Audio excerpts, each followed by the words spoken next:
और चुनाव नतीजों से पहले इंडिया गठबंधन में भी हलचल तेज है। इंडिया गठबंधन अब तक 3 बार चुनाव आयोग के पास पहुंच चुका है। विपक्षी गठबंधन का दल कांग्रेस नेता अभिषेक मनु सिंघवी के नेतृत्व में चुनाव आयोग से मिला। नेताओं ने चुनाव आयोग के साथ वोटों की गिनती को लेकर लंबी चर्चा की और अपनी 3 मांगे रखी। सुप्रीम कोर्ट के निर्देशानुसार वीवीपैट में पर्ची का मिलान हो, पोस्टल बैलेट की काउंटिंग पहले हो, हर राउंड के बाद प्रत्याशियों को डाटा बताया जाए। विपक्ष को लगता है कि पोस्टल बैलेट की प्रक्रिया चुनाव परिणाम बदल सकती है। ईवीएम के वोटों की गिनती खत्म होने से पहले पोस्टल बैलेट के वोटों की गिनती भी पूरी करनी चाहिए। गाइडलाइंस द्वारा किसी रूल को नहीं बदला जा सकता। जो पुरानी गाइडलाइंस थी 2019 वाली जो मैंने बताई अभी आपको, उसको हटा दिया है, उसको निरस्त कर दिया है।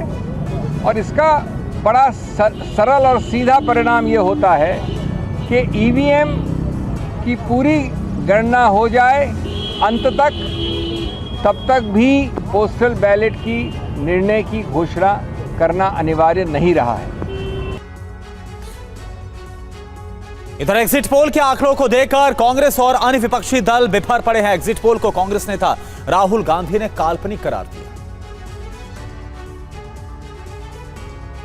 एग्जिट पोल के आंकड़ों में तीसरी बार मोदी सरकार बनते देख विपक्षी दलों के नेता काफी खफा हैं।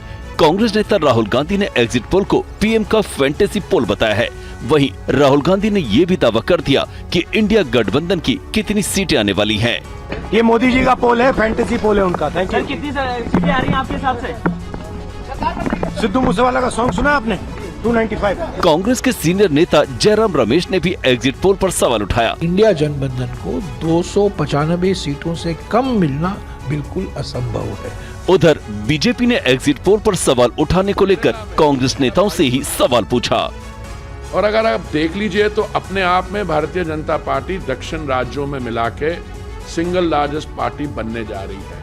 पहले हमारे बारे कहा जाता था कि बीजेपी नॉर्थ इंडियन पार्टी है, बनियों की, ब्राह्मणों की पार्टी। अब पैन इंडिया पार्टी है।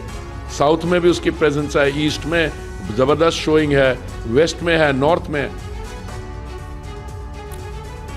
वहीं एग्जिट पोल को लेकर नेताओं की जुबानी जंग जारी है। एग्जिट पोल को फैंटेसी पोल बताते हुए राहुल गांधी और विपक्ष पर बीजेपी हमलावर। ये दोनों अपने को तिस्मार खां बुझ रहे थे, राहुल गांधी और तेजस्वी, और शब्दों का प्रयोग, अंदाज, वो खटाखट फटाफट, अब खटाखट और फटाफट कहां बाहर निकल गए। एक विदेश भागेंगे, एक तो कह ही दिया था कि लालू जी किसी मस्जिद में जाकर के फिर नमाज पढ़े। लोग दिन में सपने देखते हैं, उस पर कोई पाबंदी नहीं है। कांग्रेस की हालत इसीलिए हुई है और आगे और होगी क्योंकि दिन में सपना देखना इन्होंने बंद नहीं किया है। जमीन पर काम करें, जनता का विश्वास जीतें, खाली मोदी जी की आलोचना और गाली गलौज बंद करें। उन्होंने एक फर्जी आंकड़ा बनाया। उनको मालूम था कि एग्जिट पोल आने वाला है, उसमें बीजेपी की बढ़त हो जाएगी, तो उन्होंने 295 का एक फर्जी आंकड़ा रख दिया जिसका कोई आधार नहीं है। अगर आंकड़ा रखना तो 297 बोल देते, 299 बोल देते।